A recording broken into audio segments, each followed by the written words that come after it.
Hey, folks, it is Friday, May 17th, 2019. Coming up on Roland Martin Unfiltered, Vice President Joe Biden taking heat about the 1994 crime bill while he is trying to justify it.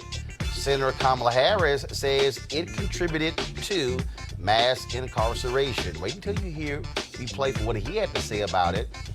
But is he correct? Also, families' inability to pay for school lunches is becoming an increasing problem. We'll talk about Philando Castile's mother, who did something about it in Minneapolis.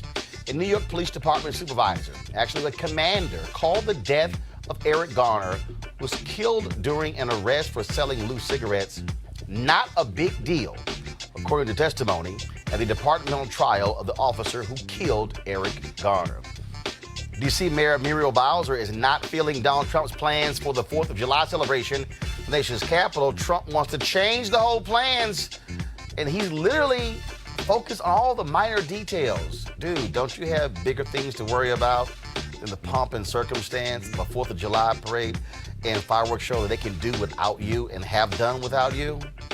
Oh, a middle school teacher in Minnesota is on leave for using the N-word with her students. Not a wise way to teach. Plus, an Orange County, California mom lets her daughter's bullies know, when you come for my daughter, you come for me. We might as well call that segment hashtag Team Whip That Ass. All that, plus picking up trash while black and the author of the children's book, Hair Love. And today I gave the commencement speech to the folks, students at, of course, Bowie State University in Bowie, Maryland. We'll show you some of that as well. Folks, it is time to bring the funk on Roland Martin Unfiltered. Let's go. He's got it. Whatever the miss, he's on it. Whatever it is, he's got the scoop, the fact, the find. And when it breaks, he's right on time and it's rolling. Best believe he's knowing. Putting it down from sports to news to politics. With entertainment just for kicks, he's rolling. Yeah, it's Uncle Roro, y'all. Yeah, it's Roland Martin. Yeah, rolling with Roland now. He's funk, he's fresh, he's real, the best. You know he's Roland Martin now.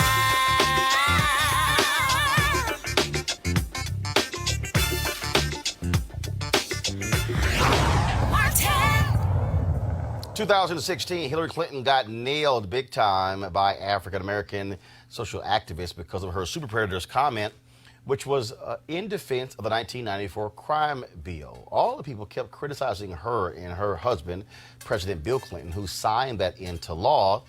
Yet during the campaign, I kept trying to tell people, why is it that y'all are ignoring the very guy who wrote the crime bill, Obama's then Vice President Joe Biden? It never came up, frankly, when Obama picked him to be his vice president. But now Joe Biden is running for president, and it is now getting some renewed attention. Well, one of the issues is that Joe Biden is also defending the 1994 crime bill. Now he's also taking some heat. So first off, we're going to show you this video do we have the video, folks, of Joe Biden actually defending the crime bill? All right, so we don't have that video. I'm going to try to find it on my iPad, but it really was a trip to hear Joe Biden. It was at an event where they were outside, and he was asked about it. Now, it's interesting because previously Joe Biden talked about it having an impact with regards to the crime bill. But then all of a sudden now he backtracked. Well, now he's out saying, hey, it had no issue. It did not have an impact on mass incarceration at all. And again, he knows this is going to be an issue. So therefore, he is now defending it. And so I'm trying to find that video while we are here. And so here is the video. I think I found it. I believe I found it, of Joe Biden speaking there. This is a short clip. I'm going to play a longer clip, but here's a short one. Nationally beat the NRA. Because when we did the crime bill, everybody talks about the bad things. Let me tell you about the good thing in the crime bill. It's the one that had the assault weapons ban, a limited number of bullets in a clip. It made sure that cop killer bullets, Teflon bullets, weren't available any longer. It opened up the whole effort to make sure there's background checks for the first time in American history. Look, the Second Amendment exists But it doesn't say you can own any kind of weapon you want. It doesn't say everybody's entitled to one. I'm the only guy ever nationally beat the NRA. All right, folks, introduce our panel. Joining us right now is Johanna LeBlanc, National Security and Foreign Affairs legal analyst. Also joining us is, of course, White House correspondent, Talk Media News Network, John Christopher Bua, and Barbara Arnwine, president, founder of Transformative Justice Coalition. I'm going to find this longer clip here, Barbara, in just a second, but I want to start with you because on this issue, again, you have Joe Biden who's talking about the crime bill, knowing full well it is going to be an issue. And the problem for him is that many people obviously have talked about it. In fact, I found the longer clip, so here we go. This is the 2-minute and 8-second clip, and that was so this is what Joe Biden, again, he was confronted on this very issue and was asked about it took place 3 days ago. And so here we go right here. You're going to really repair a lot of the black and brown communities that have been ravaged by the war on drugs and mass incarceration. Specific policies that you're outlining for that. That's a good essay question and a good question. Folks, let's get something straight. 92 out of every 100 prisoners behind the bars are in a state prison, not a federal prison. This idea that the crime bill generated mass incarceration, it did not generate mass incarceration. The only bill, that bill had $30 billion. $10 billion went to making sure there was that it was for prevention. That's what it was about. Secondly, the court, I made sure there was a setup in that law that said there were no more mandatories except 2 that I had to accept. One was that President Clinton wanted 3 strikes and you're out. It was part of this entire bill that included the Violence Against Women Act, included the gun control efforts, as well as included, anyway, I won't go, it's raining. But here's the deal. What happened is the mass incarceration occurred by the states setting mandatory sentences. What happened was, if you go back and look, the Black Caucus supported the bill. The reason why the Black Caucus supported the bill is because we made sure, I had a study done by my staff, and we found out, I remember, Judge, you and I talking about this. The fact of the matter is that the vast majority of people for a first-time offense, if they were black, they went to jail 3 times as long as of a white. For example, it used to be 0 to 13 years for robbery. We went into every major of the 10 circuit court districts. What were the sentences given to people who, if you're a white guy and you committed robbery the first time, you got, if memory serves me, between 1 and 3 years. If you're African American, got between 7 and 9 years. So we set up the same crime, same time for the same crime. Barbara, your thoughts on, again, Joe Biden offering a vigorous defense of the 94 crime bill? It's indefensible. The 1994 crime bill unquestionably helped to contribute to mass incarceration. Any position that doesn't acknowledge that is dishonest. And in fact, Bill Clinton admitted that in 2016 that at the NAACP that it contributed to mass incarceration. I was there when he did that, and it was very profound when he did that, because one thing that Joe Biden has a problem with, we saw this with the Anita Hill issue, and we're now seeing this again with the crime bill. And that is being honest and saying, I really messed up, and not having to be drugged after considerable heat and fire to saying the truth. And what bothers me about this one is that as president, he will have authority over more policy. I do think that if he can't be honest about the harm he's caused, then he cannot think that some of us will give him our votes. John, here's the thing. This is one of those things when the Anita Hill story came back up, when he went on The View. I came on this show and I said, Joe Biden, what the hell were you doing? What you should have said is, I own this. Right. I was the chair. I could have shut anything down. I didn't accept responsibility. The following couple of days later, he actually did that.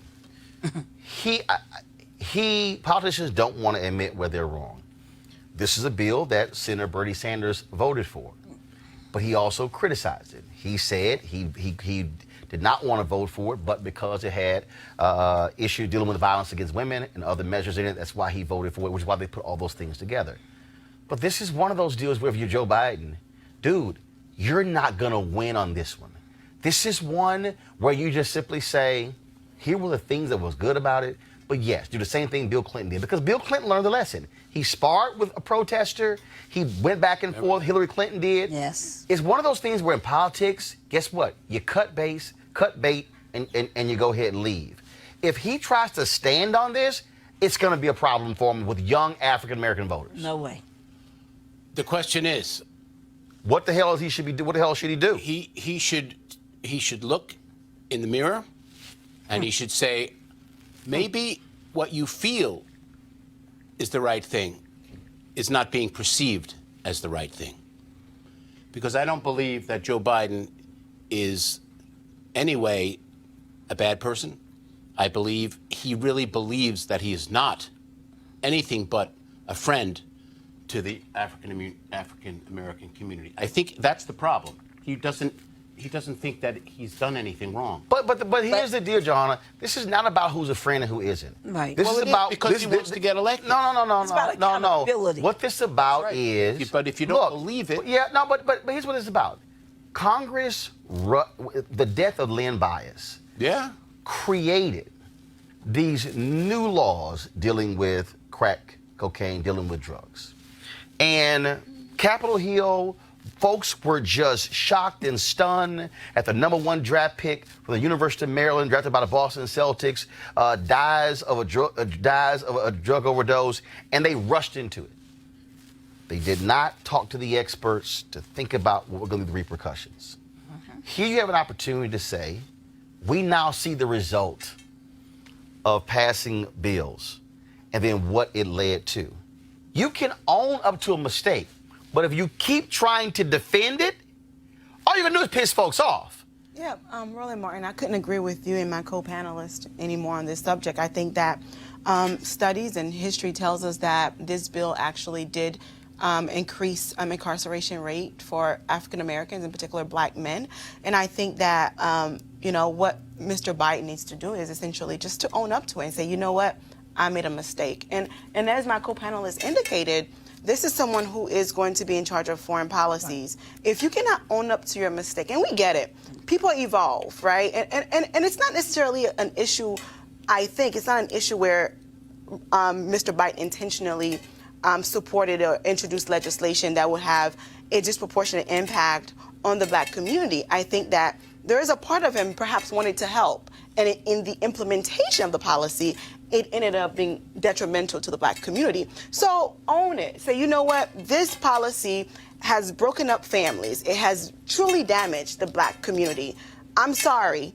What do we have to do moving forward? And be open to accept policy proposals from experts in the community, such as yourself. Why Joe Biden fails on this, first of all, he is correct in the video that most of the prisoners in America are on the state level. Absolutely. And the crime bill was specific to federal. But here's where he makes the mistake, John. The crime bill provided economic incentives for states to change their sentencing guidelines. States look to the federal government to take a lead. Bill Clinton, Joe Biden said in the video, insisted on 3 strikes. Well, when the federal level said 3 strikes, the states then went, cool, 3 strikes. And again, the proof is in the pudding. In the actual budget, and again, a fact check was done on it. And the reality is that the crime bill offered grants for new prisons to states that impose truth in sentencing policies, which impose mandatory minimums. The mass incarceration, it exploded as a result of the mandatory minimums. And that's what Joe Biden has to own up to. Well, Joe, own up to it. Because there's a lot of people in this country think that you are the only one out there who can defeat this president, Donald Trump. So get with it. Support your soul and your heart but understand that you have caused some pain and some real consternation within lots of communities in this country. Get with it, Joe. And Barbara, and why he has to do that is because Trump is going to sit here, and even though he's going to sit here and tout, oh, I passed criminal justice reform, I signed the First Step Act, I corrected your problem. And that's what Biden has to recognize. Yes, and the reality is that his platform better be loaded with repair, because the injury is not over. It's not as if somehow this was something that happened and it's over. We are still dealing with an age of mass incarceration. United States, 25% of all the world's incarcerated, 5% of the world's population. There's no excuse for this. $80 billion annually of federal money for federal prisons. I mean, all of this is just insane. What he has to do is to come out and recognize that the injury he caused is still ongoing, and he has to recognize and take responsibility for coming up with programs and policies that are going to reverse that. And there's video, Barbara, there's video of Joe Biden from '94 talking about putting money in the bill to help states where state prisoners serve at least 85% of their time. Dude, that's mass incarceration. Right. That was forcing people to serve 85% of their time, as opposed to a judge saying, you know what, this person should only serve 20 or 30%. Joe, that's mass incarceration. So stop this game of saying that see, here's the game. This is the game. And in fact, I'm gonna play it again for y'all, because I need you to understand. And I keep telling y'all again how these games happen. Joe Biden wants to play the word game. This is what Joe Biden said. Listen, and then I'm gonna deconstruct. Hi, my name's Catherine. So I'm gonna bring up the bad part of the crime bill that you sort of referenced. So I'm curious how you're going to really repair a lot of the Black and brown communities that have been ravaged by the war on drugs and mass incarceration, specific policies that you're outlining for that. That's a good essay question and a good question. Folks, let's get something straight. 92 out of every 100 prisoners behind the bars are in a state prison, not a federal prison. This idea that the crime bill generated mass incarceration, it did not generate mass incarceration. He says, didn't generate mass incarceration. Now, the prison population in America exploded beginning in 1970. So, it is correct that the 1994 crime bill did not create mass incarceration. It was Richard Nixon's, his tough on crime policies, also on the state level, coming out of the civil rights movement. Strikes you out. Don't miss that. Beginning in 1970. So you go forward in this 24-year period. Then you get to the 1994 crime bill. The 94 crime bill exacerbates what was already happening. And so again, this is a huge thing for Joe Biden. He wants to he doesn't want to trash it. All he has to do is to say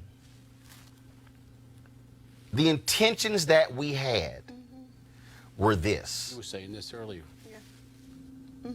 We did not realize it was going to cause this. Yes. Joe Biden can't get around that 85%. And not only he can't get around that. And not only If you were, hold on, if you were a state and the federal government says, we've got several $1 billion to help you pay for prisons. That's right. If you change your state laws to ensure that they serve 85% of their time, the state is going to say, wait a minute, if I can pick up me a $300 million grant from the federal government to help build this prison, damn right, change those laws. Y'all go to jail. You got to serve 85% of your time. And what did that do? That put people who were non-violent offenders in prison serving 85% because they were modeled on the federal level. That is what contributed to it. Bill Clinton's 3 strikes, California did that. Absolutely. Fill the prisons up. Then what happened? Prison overcrowding. They had to start releasing people. Why? Because of 3 strikes. Still dealing and with again, and 3 strikes was not even 3 murder strikes, 3 rape strikes, 3 armed robbery strikes. It literally was, if I had 2 strikes and I got arrested for stealing a piece of pound cake, that was my 3rd strike. Right. Biden has to stop and understand if that's a problem. And let me tell you something right now. He's going to get crushed in that first debate if he tries to do that. Final comments on that. Johanna first, and then John, and then Barbara. And not only admitting the fact that, this policy has had detrimental impact on the black community, not only that, but also Hold on. providing Latinos, white folks too. Absolutely. Let's be real clear. Absolutely.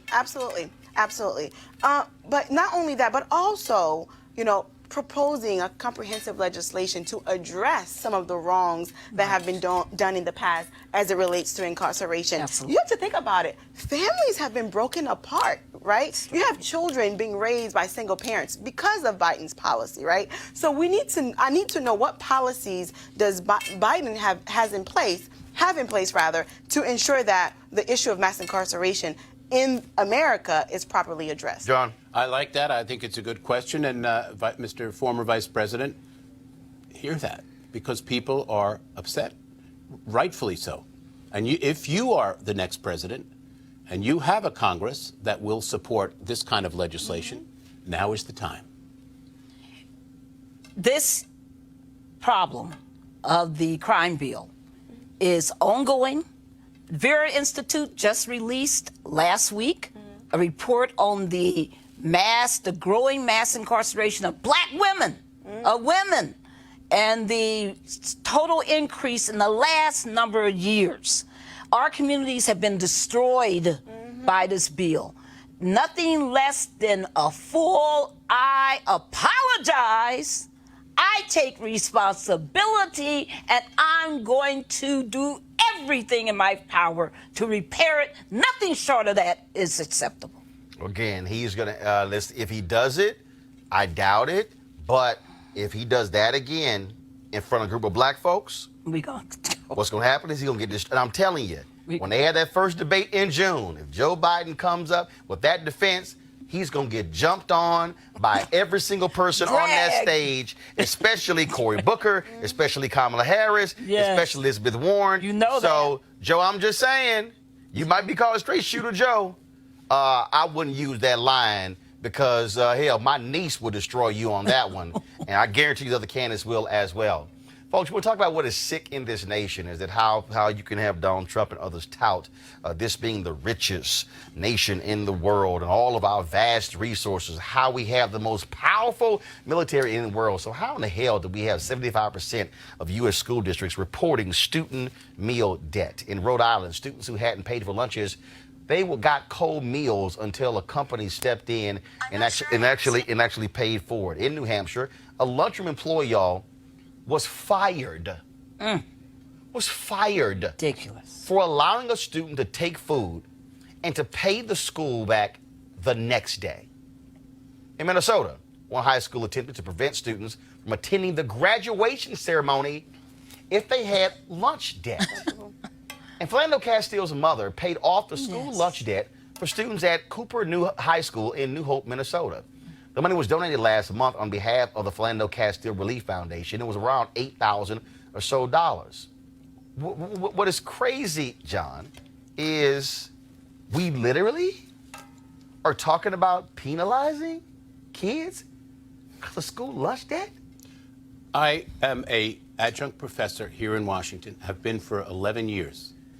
I have students who have to work 3 jobs to pay off their meal plan. Right. These are not the elitist kids. These are hardworking kids. What I find abhorrent and really, really disgusting, and the root of all of this dumbing down of America, because the stupider you are, the more you will actually vote for Donald Trump, is that our Secretary of Education, Betsy DeVos, brother of Eric Prince, and we all know what he's all about, never even had an education degree, and she has never taught a class of students in her life.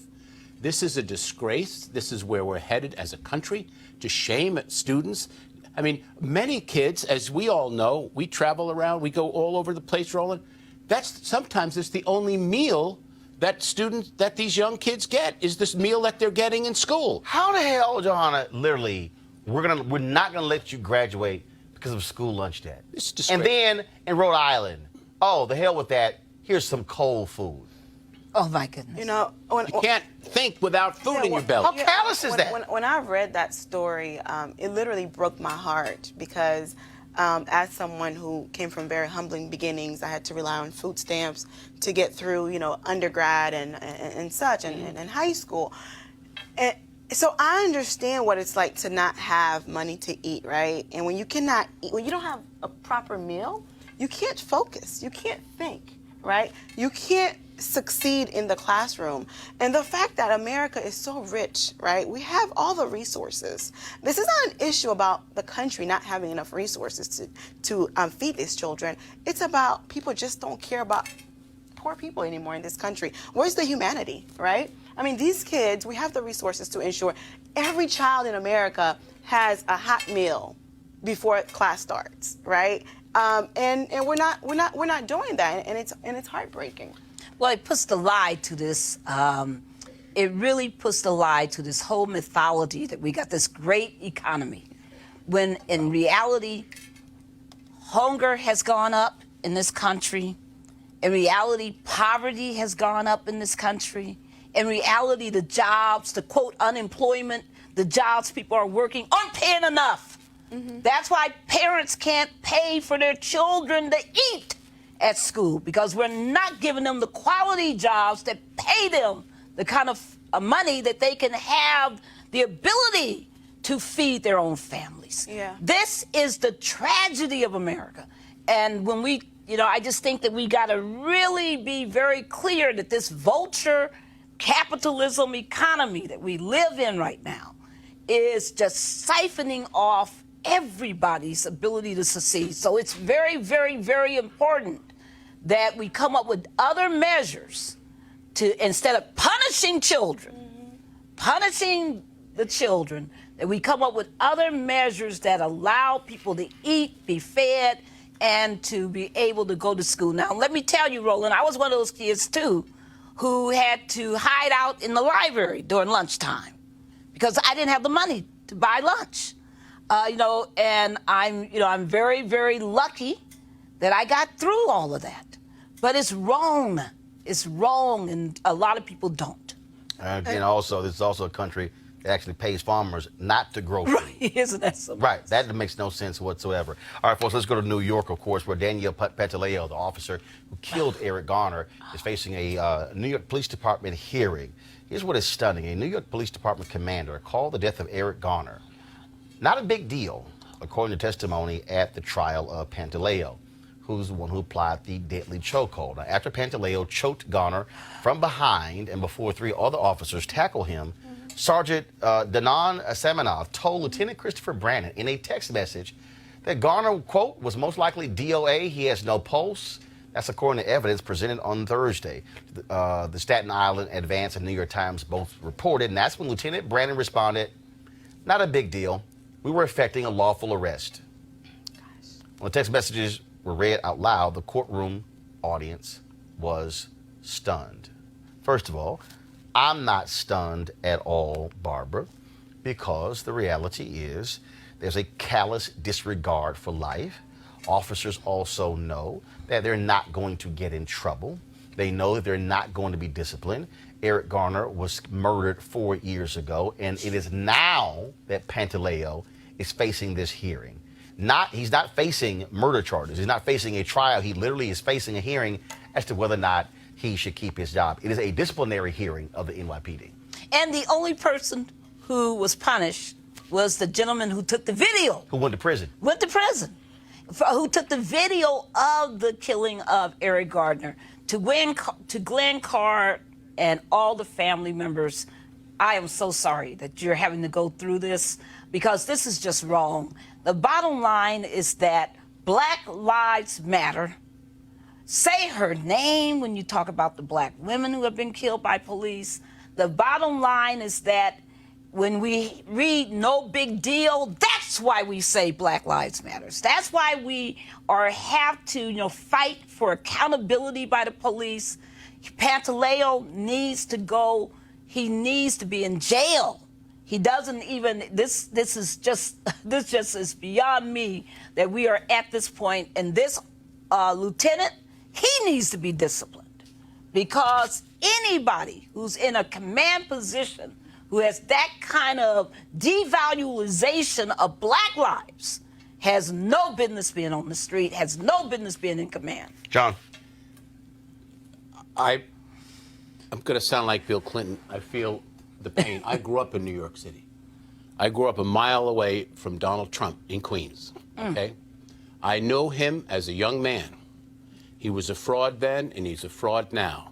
There is no one who is in the White House at the moment, and very few in Congress, who are going to take your cause and say, let's make it happen. Right. You and I, all of us, we need to have these kinds of discussions with everybody. Yes. Because when you put a chokehold on a young man and he says, I can't breathe, you stop, okay? But that's a moral question.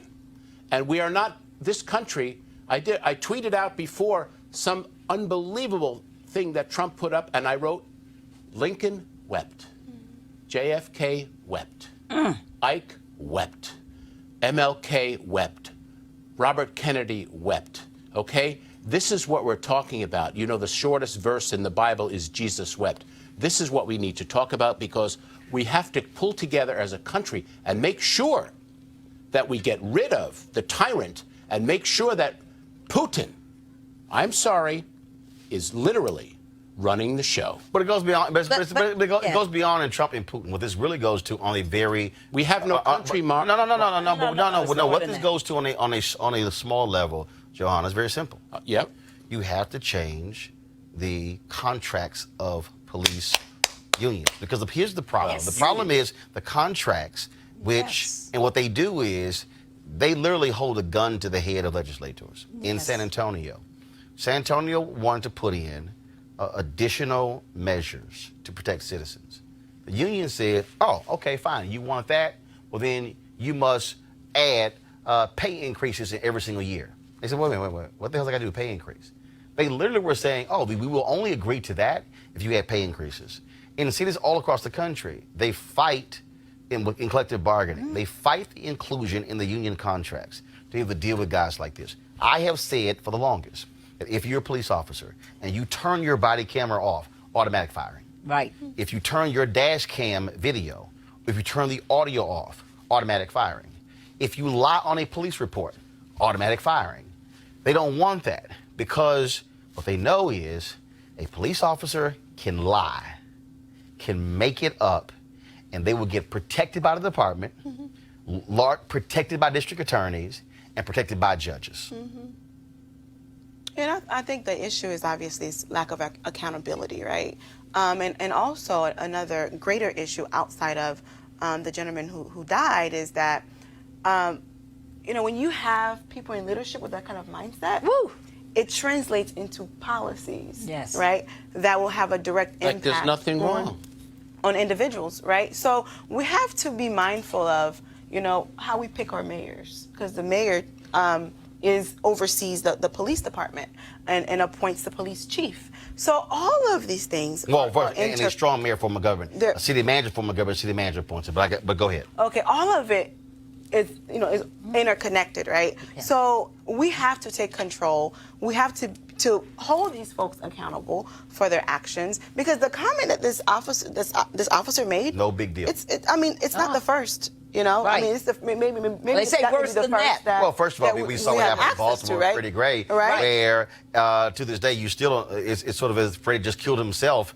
but we know about the rough rides in the vans as well. Yeah, it's not the first nor the last, unfortunately. But what you have here is you have also Bill de Blasio, who did not lead as well. Okay, 4 years. How does it take 4 years for a disciplinary hearing?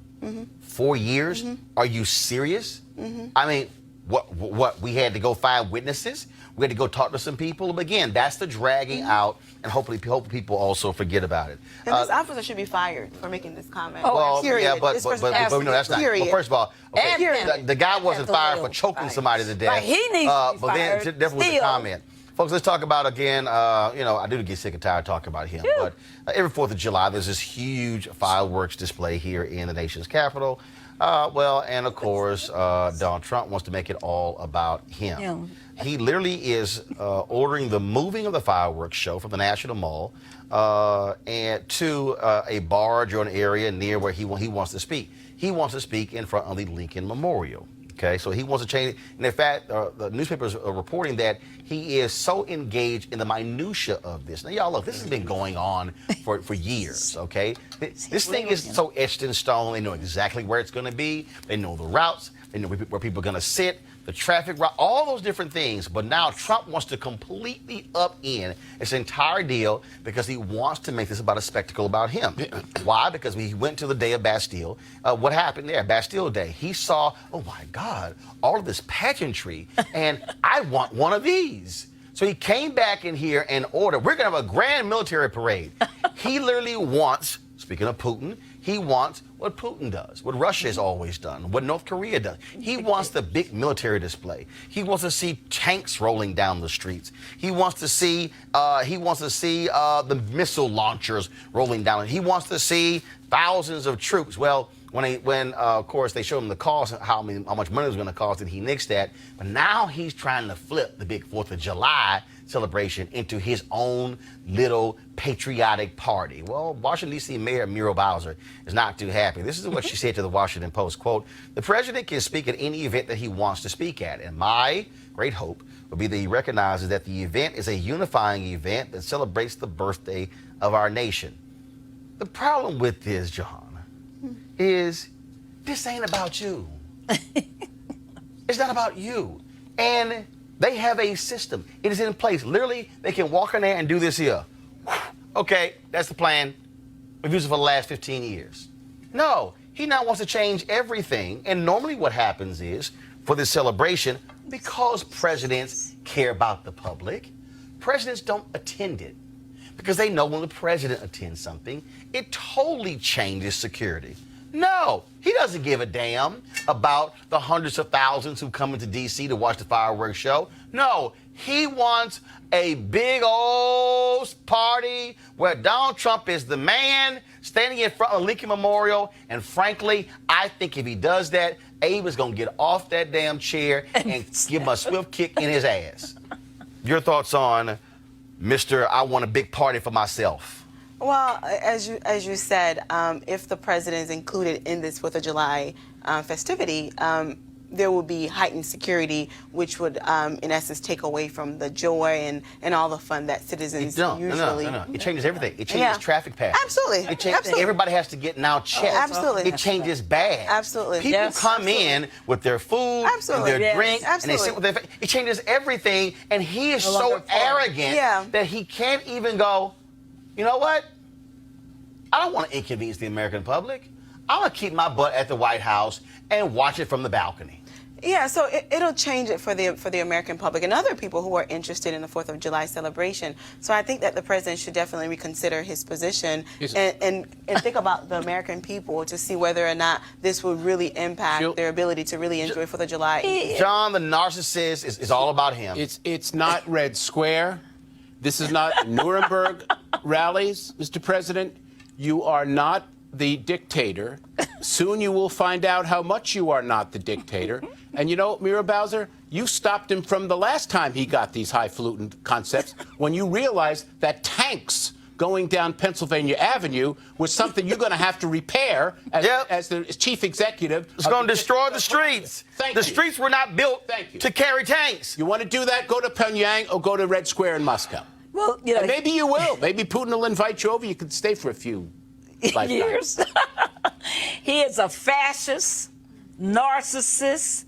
He thinks he is a megalomaniac. He thinks he's a demagogue. He thinks he's Mussolini. He thinks he's Right. More like Mussolini than Hitler. He's right. The way he struts and puts his He's Mussolini. This is a Mussolini move, everybody. You know what happened to Mussolini, though? Right. Okay, enough said. He's a straight up fascist, and it's ridiculous that we have a cowardly Senate, because Congress ought to be checking him.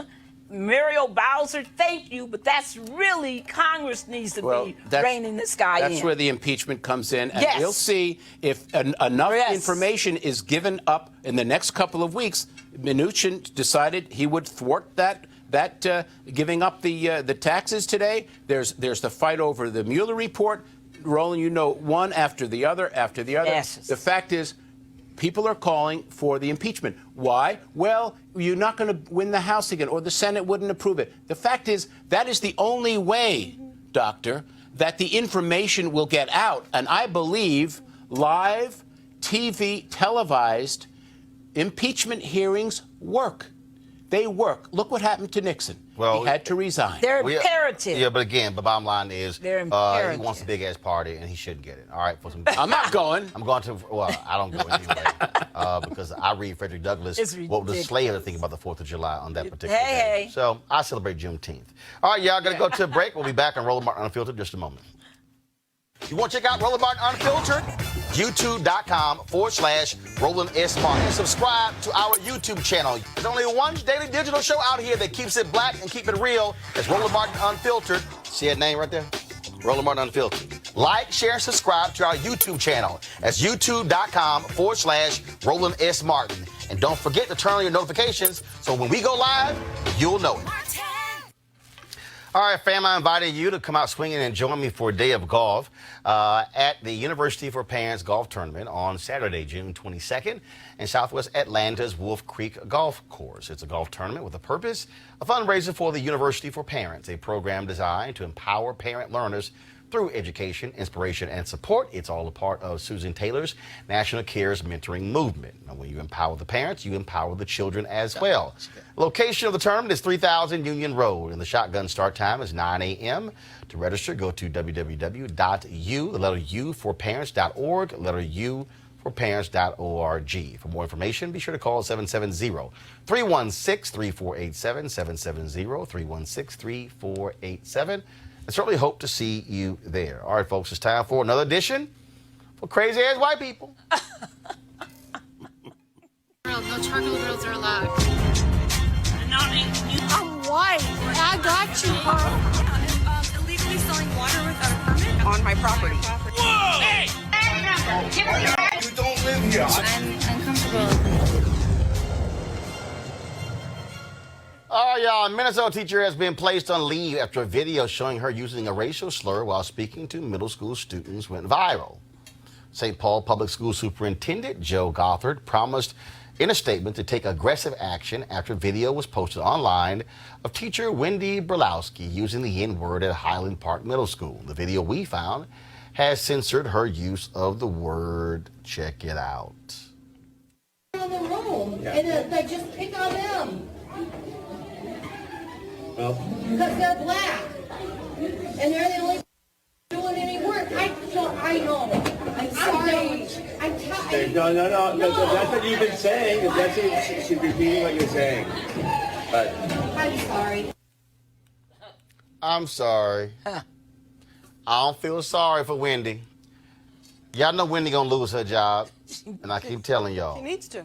But I keep telling people, Never every time one of these crazy white folks do something, black people should line up for that job. We will end black unemployment quickly if that happens. Now let's go to, this is not a crazy ass white person. This is a straight up real sister. One thing you don't do is play with black mamas when it comes to their kids. Unfortunately, students at Nagale Hills Middle School in Orange County, California did just that. When Kristen Tinsley found out that her daughter was being bullied and sexually harassed by classmates. Let's just say her mama decided to roll to the school and she can be a charter member of #Teen Whip That Ass. That's with my daughter. She's a girl. Y'all are boys, okay? If y'all bully my daughter, if you look at her the wrong way, if you breathe the wrong way, send your mom to me. Sisters, aunts, anybody over 18, I'll fuck them all up. Do you understand me? Leave my daughter alone, and I'm not going to say it again. But if I have to go to every class, I'll do that. And I'm letting you know right now, any mom, any sister can catch these hands, okay? That's Period. how pissed I am. Y'all gonna leave her alone. I mean, no messages online, don't post nothing about her. None of that. None of that. Y'all don't know me. Y'all think y'all bullies? I'm the big bully, okay? Let that be known and understand that. Leave my daughter alone, and I mean it. And if I have to come up here again, it's gonna be problems. She's a girl, she can't handle y'all. If y'all are boys, if y'all are girls, I tell her to meet you after school and handle it outside like a real one. But since you guys are boys and she can't do anything, tell your moms, tell your sisters, tell your aunties, cousins, whoever. As long as we're over 18, we can handle it any day. You understand that? You don't pick them up. Ass whippings for free. For free. You ain't even gotta pay for it. For free. Do y'all understand me? Leave this girl alone. She's taken care of. You won't play that, okay? And I'm not gonna call out no names, but you're gonna leave her alone, and I mean it. Ass whippings for free. That's a new hashtag. Hey, Barbara, look, I understand. I mean, this reminds me of a few years ago. I was on Dr. Phil's show. Remember the brother down, I think he was in Florida, where his daughter kept picking on his daughter. And it was a special needs daughter. And so my man got on the school bus, and he was like, yo, Stop it. mess with my daughter again. I'm kicking all y'all. I mean, he went off. And they tried to charge him. And so I was on Dr. Phil with him. And I said, yo, Doc, I'm with the daddy.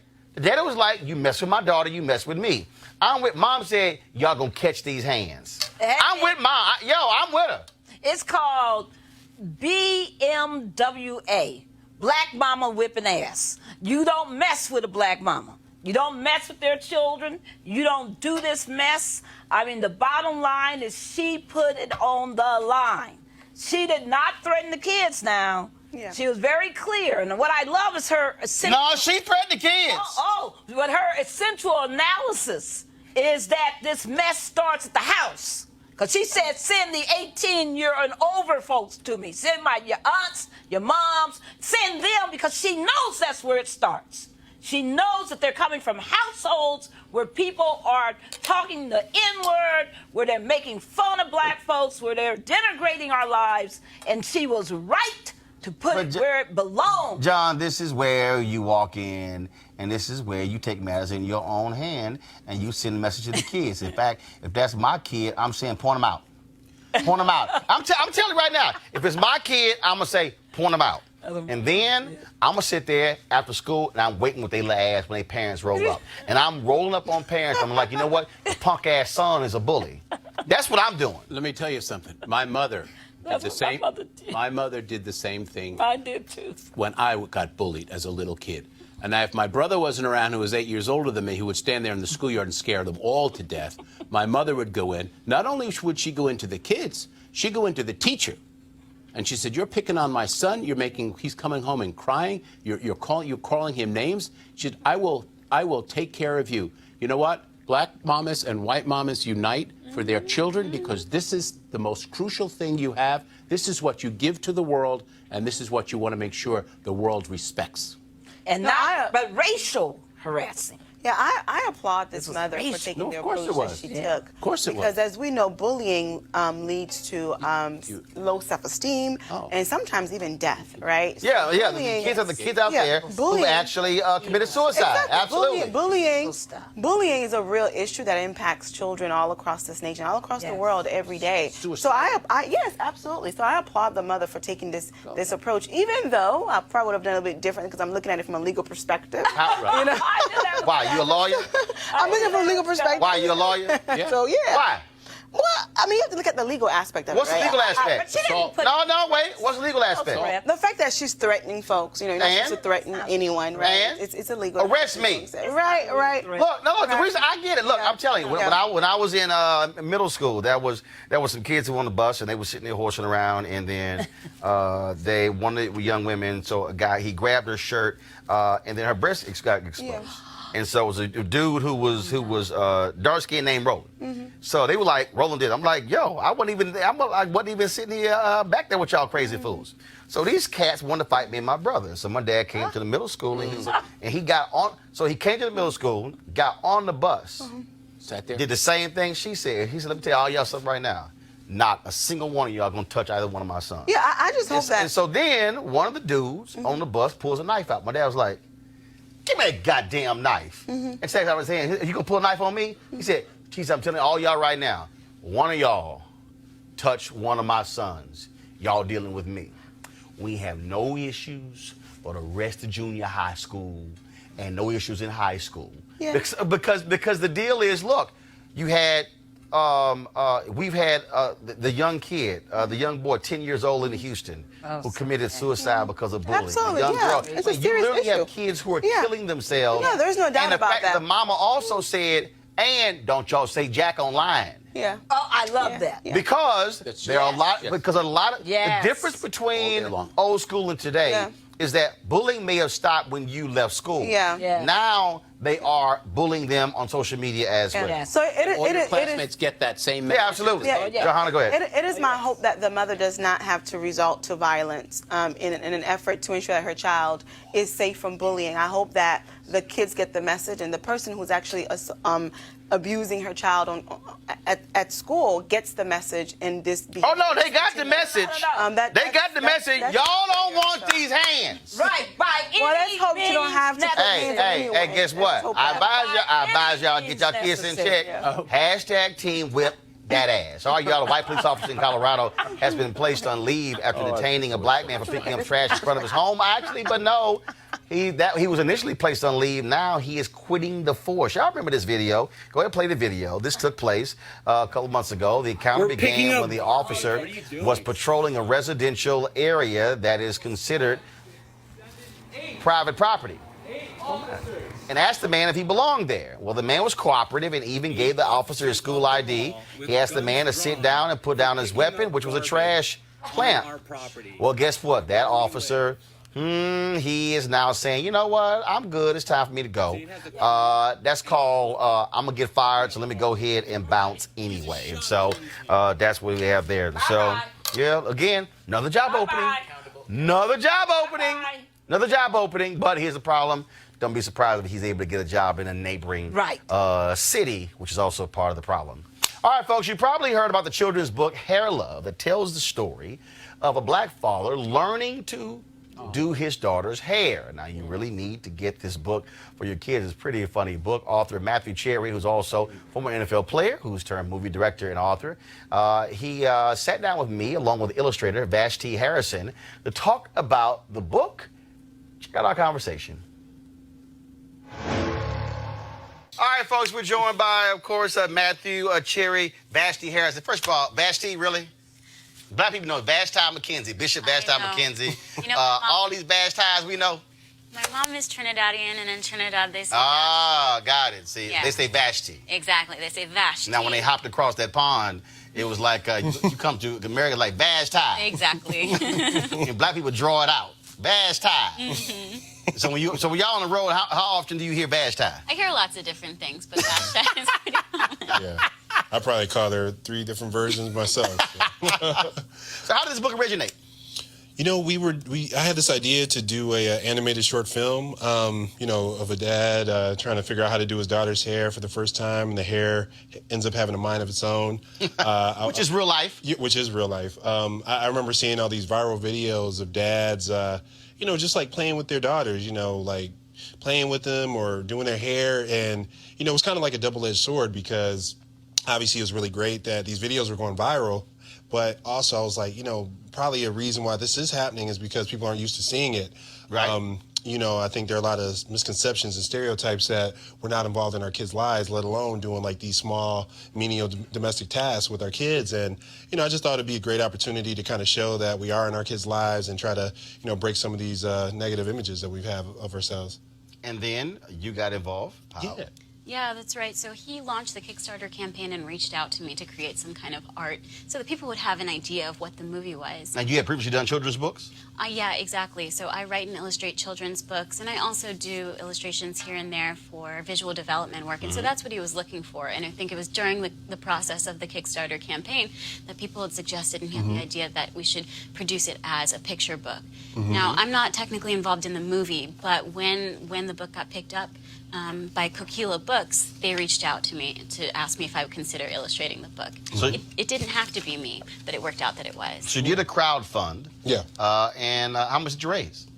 We raised roughly almost $300,000. It was like 283. And were you shocked by that? Yeah. It was crazy, man. It was like the craziest thing I've ever been a part of. Now, the Kickstarter was for the whole project. The short film. Yeah, The short film. Yeah, Got it. well, one of the gifts that we offered was for a picture book. We just didn't know how we were going to figure it out. And then 3 or 4 days into the campaign, Namrata, who is our kind of the editor, and she's like the head of the Coquila Books, she reached out and was like, look, I'm a big fan of this. You know, we're about to start this new division, and I just think it would be really awesome if we could help make the book with you guys. And it was just like that. We had a book deal. Why do you think it resonated the way it did? You know, I think it was a lot of things. You know, I think timing is really important. You know, I think at that time, you know, Into the Spider-Verse hadn't come out. And so, you know, there weren't a lot of images of Black fathers and daughters or, you know, African-American characters in general and really any animated feature films. You know, they had Princess and the Frog and the Rihanna movie Home, but at the time, that was really it. You know, maybe a couple of side characters. So, you know, my thing was just if we could do something that centers on a Black family, but actually have the hair be the thing that's magical and has a mind of its own, you know, we could kind of center it on that. And, you know, since then, obviously Into the Spider-Verse has come out and all these great projects that center us. So, you know, it's really great to see. And I think the more people that see stuff like this, and especially kids, get to see themselves represented, the better. Vashti, it is interesting when you talk about Black hair, how for non-Black people, it's like this thing. I mean, my godmother talked about being in China, and folks just wanted just to touch her hair. And then you can ask any number of Black women this whole deal, oh my goodness, can I touch your hair? Like, no, you just can't touch my hair. You think about the Chris Rock documentary, Right. was Good Hair. I think it's Good Hair, yeah. You think about all of these conversations, even just what just recently passed in California, where they've where the bill is going through to outlaw discrimination when it comes to hair, and it is something that is certainly different and unique to folks of African descent. Yeah, you know, I illustrate for a living. I draw pictures.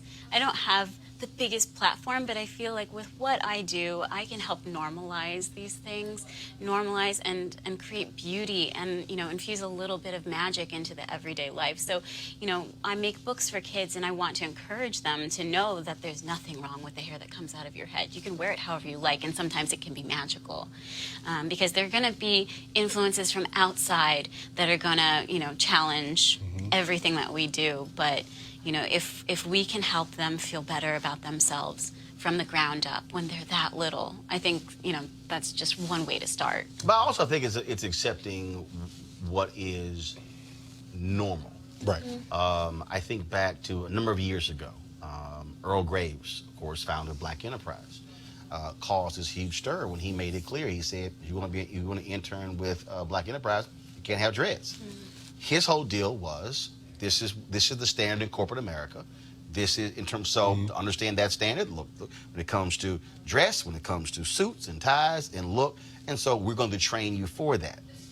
We think about NBA. It was really Allen Iverson in the cornrows to sort of change that. You had, of course, the brothers in the ABA with the big, huge afros, Dr. J. But again, it became this whole thing. Well, no. In order for us to, in essence, assimilate, we have to change. I think for African Americans, we can go down that road where change your hair, change your dress, change your tone, change your walk, your talk, all those things. Cam Newton going to the good Carolina Panthers, an owner saying, don't have a tattoo. Right. And so I think when you talk about normalizing it, it's saying, okay, that is normal. I got my wife and I raised 6 nieces.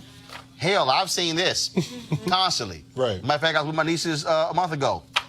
They look just like this. I mean, it's normal, And now what is normal for us now is going out into the world, and that has to be accepted as well, that you can wear your hair natural if you're a television anchor. Yes. You can wear your hat if you're an athlete as well. Yeah, I mean, remember Ricky Williams when he was like one of the first NFL players to wear dreadlocks, and people were talking about him, acting like he was Jamaican and all this other stuff. And now if you turn on Didn't NFL help game, you love weed the right. amount he did. I mean, let's just be real, real honest. True. But if you look at an NFL game now you see 20, 30 players on the field will have locks at a certain time. So, sometimes it just takes that one or two people to, really just make this, not really a stand, but just be yourself. And change the image. Yeah, and you change the image. We tried to do that a little bit with the father character, Steven, in that he's a young man who I see the tattoos. has the physique of maybe a basketball player. He could be, any kind of athlete, but we're just saying this is a dad. Or just a brother with muscles. This is a dad that loves his daughter. And why can't a dad look like that? Yeah. Well, first of all, the only reason I say a brother with muscles is because it absolutely drives me crazy. Anybody who follows me on social media knows this. It drives me crazy when I'm traveling and I have my Texas A&M gear on. Or if I'm wearing Houston Astros, Houston Rockets, or Houston Texans. And the first assumption is I play ball. Right. Then the second assumption is, was I coach? Right. And they go through all this sort of stuff. It's kind of like, okay, when are you going to get to the graduate part? Right. Like, when you going to get around to, maybe I just simply went to school there. Right. So I'm a huge advocate of trying to get white folks to understand, stop this perception that if you see somebody black who you think is muscular or could play ball, don't assume that. Right. And say, wait a minute, because if you see a white guy, you don't automatically think, oh, he's a baller. Right. And again, those perceptions come in. And I think a lot of people really, as somebody, look, I've been in media since I was 14, who really don't understand the power of images. This is actually, what you're doing with movies, that's actually America's greatest export. Right. What we send around the world. Right. Well, and that's the thing, like, images are so powerful, and like imagine growing up and never seeing yourself represented. You look at magazines, you look at TV shows, you look at movies, and you see people with lighter skin. You see people with this straight blonde hair, and you don't see yourself represented. You come back home and you look in the mirror, and that can make you feel less confident about yourself. And so all we're trying to do is just simply say, look, we see you, we think this is a very specific niche, but also it's universal in that, these are things that parents do for their kids when they love them. If there's something that they don't know how to do and the kid asks them how to do it, you're going to try to figure it out. You're going to go online and look up some videos. You're going to call a friend and try to figure it out. So that's really what the book is about, just showing what parents do for their kids when they don't know what to do and they're trying to figure it out. Have you had to deal with folks who will reject your view of reality? I've never encountered that. I wrote a book called Little Leaders, Bold Women in Black History, so it's just a book filled with the stories of black women. And I've had a few people ask me, well, why would you make a book that is only about black women? And it's not, a disacknowledgement of anything else in history. It's just saying, like, I want to see these stories placed all together. So I find that first people... of all, if anybody actually understands history, they'll realize who is actually being left out. Exactly. I mean, exactly. again, I think if you ask the average person to name civil rights leaders, even historical civil rights leaders, they will go... You'll hear that maybe they'll mention Mary McLeod Bethune. Maybe they'll mention Dorothy Height. You can forget Septima Clark. Maybe they'll mention Fan Lou Hamer. Not Constance Baker Motley, not Ella Baker or Diane Nash, any of those names, because, frankly, it's largely been black men. Left out of the mainstream, exactly. But so I've found that, there are a few questions here and there, but mostly people are just excited. I think we're not trying to replace any part of the story. We're just adding more to the tapestry. So in the children's, section of the bookstore, I'm just messing with you. In the children's part of the bookstore, there's, I saw a great book today about a white father and his daughter. And it's like, it's a beautiful, lovely story. And our book could sit right next to that. It's just another reflection of a different reality. So I find that people are very just supportive of it. And maybe it's because we're making children's content and it's just there to be good and helpful for the world. But it's a nicer place to be, and I'm happy to do it. Well, I think what it also does, first of all, I think I think you are playing it down some. It's actually way bigger than that. Because what is happening now is, and let's just cut to the chase, America doesn't understand anything unless money is attached. And we were in a meeting with the National Association of Black Journalists. We were in a meeting with ABC News, and we meet with all these different networks about their senior leadership team, and we were meeting with them talking about the black executives or lack thereof. And at one point, I said, "Well, this is the company that made Black Panther, that made more than $1 billion." And folks sort of looked at me in the room, and I said it for a reason. Because America responds to money. Right. And what is happening now is you now have a generation of black folks who will readily say, I'm rejecting that. In fact, I grew up seeing the children's book and the white father and the white mother. No. Y'all got to put some other stuff up here. And it is forcing bookstores, it is forcing publishers, it's forcing networks, it's forcing them to understand that America is indeed changing. And that if you do not better reflect this changing America, another company will, and you're going to lose out. Yeah, I mean, and that's a great thing about the company that we're with, Kokila Books.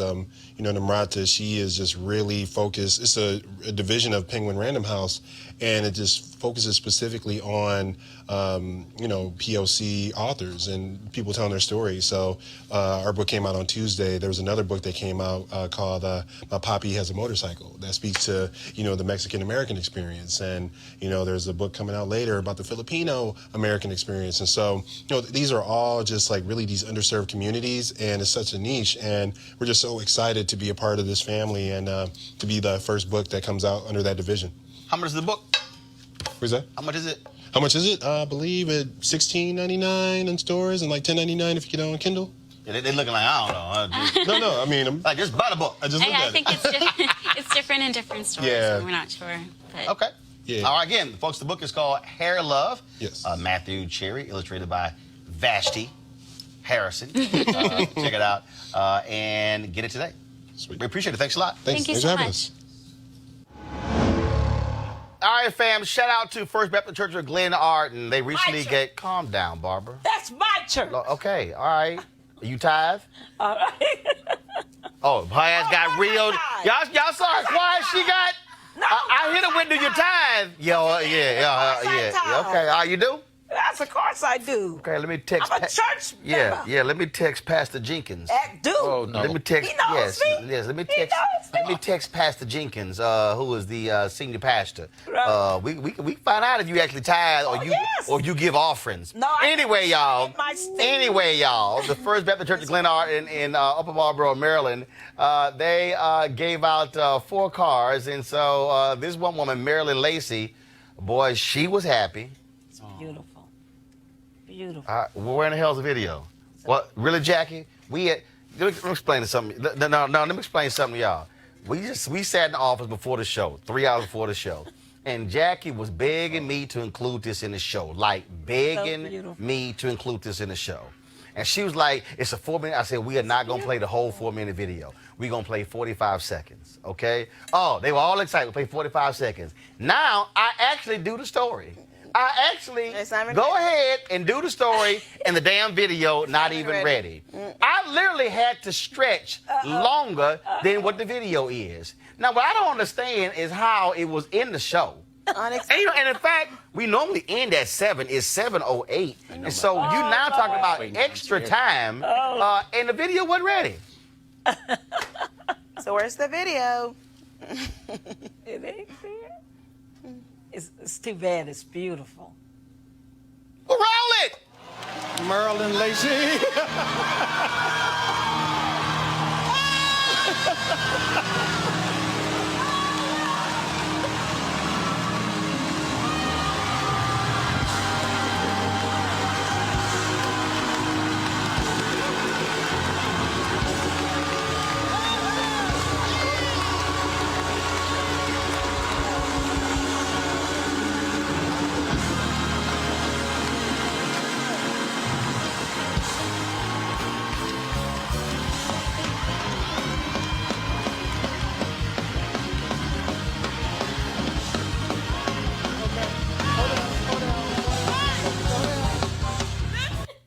I think Maryland ran track in college because the original video was 4 minutes. Y'all, you can run a mile in 4 minutes. It's the Holy and Spirit. So, huh? We do The it Holy First Spirit. Baptist. Yeah, that's how you. Barbara, you know doggone well you ain't never ran around the church. Barbara, stop it. Barbara, stop. Barbara, stop. That's what we do it. Barbara, don't be trying to say that's what we do. No, that's what she do. Don't be trying to say that's what we not do. the only Barbara, you know you ain't ran around church. Y'all can't stand black people do that. I done run up Don't y'all can't stand black people do that. Somebody else does something, but that's what we do. No, that's what she do. That ain't what you do. Anyway. I up and down some steps. Yeah, okay, all right. Yeah, okay, all right, yeah. It's the Yeah, Holy we gonna check your iWatch to see how many rings you got. All right, final comment. Anything this week what we want to talk about? We'll start with John. Pray for our country. All right, that was quick. All right, Barbara.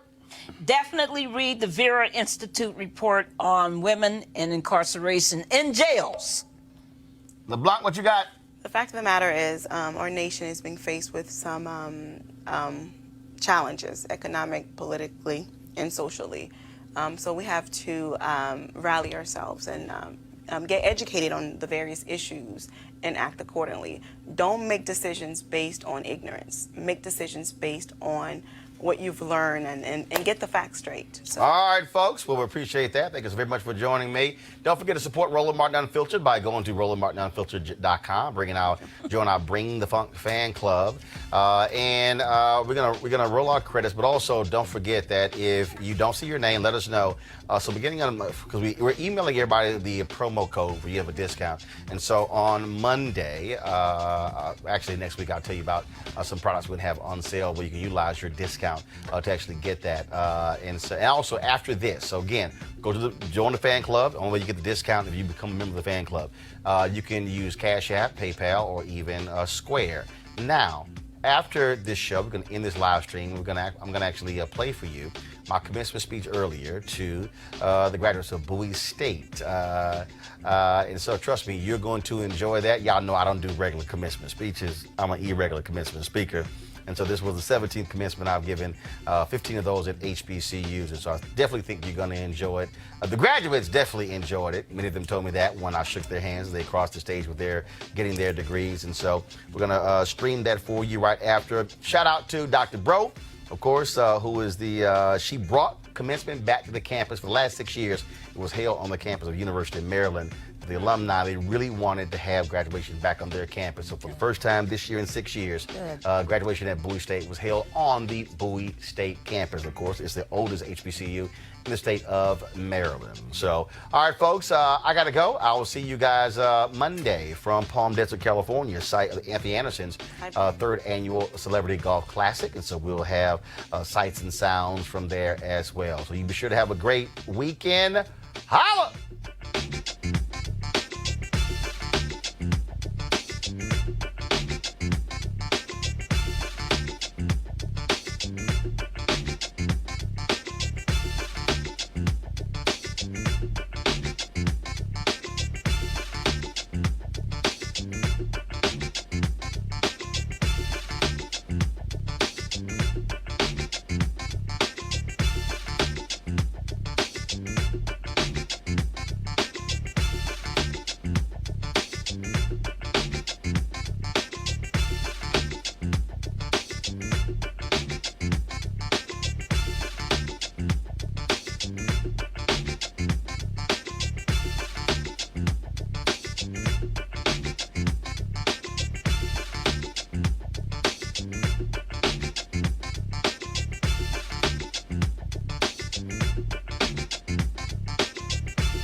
You want to support Roland Martin Unfiltered? Be sure to join our Bring the Funk fan club. Every dollar that you give to us supports our daily digital show. There's only one daily digital show out here that keeps it black and keep it real as Roland Martin Unfiltered. Support the Roland Martin Unfiltered daily digital show by going to RolandMartinUnfiltered.com. Our goal is to get 20,000 of our fans contributing $50 each for the whole year. You can make this possible. RolandMartinUnfiltered.com.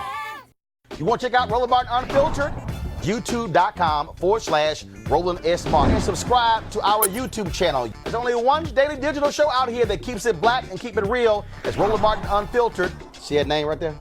Roland Martin Unfiltered. Like, share, and subscribe to our YouTube channel. That's YouTube.com/Roland S. Martin. And don't forget to turn on your notifications so when we go live, you'll know it. Hey fam, want to check out Roland Martin Unfiltered? The blackest show on all of digital, cable, and broadcast. Check out our audio podcast. There's only one daily digital show out here that keeps it black and keep it real. It's Roland Martin Unfiltered. Press play.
Hey fam, want to check out Roland Martin Unfiltered? The blackest show on all of digital, cable, and broadcast. Check out our audio podcast. There's only one daily digital show out here that keeps it black and keep it real. It's Roland Martin Unfiltered. Press play. You want to support Roland Martin Unfiltered? Be sure to join our Bring the Funk fan club. Every dollar that you give to us supports our daily digital show. There's only one daily digital show out here that keeps it black and keep it real. It's Roland Martin Unfiltered. Support the Roland Martin Unfiltered daily digital show by going to RolandMartinUnfiltered.com. Our goal is to get 20,000 of our fans contributing $50 each for the whole year. You can make this possible. RolandMartinUnfiltered.com.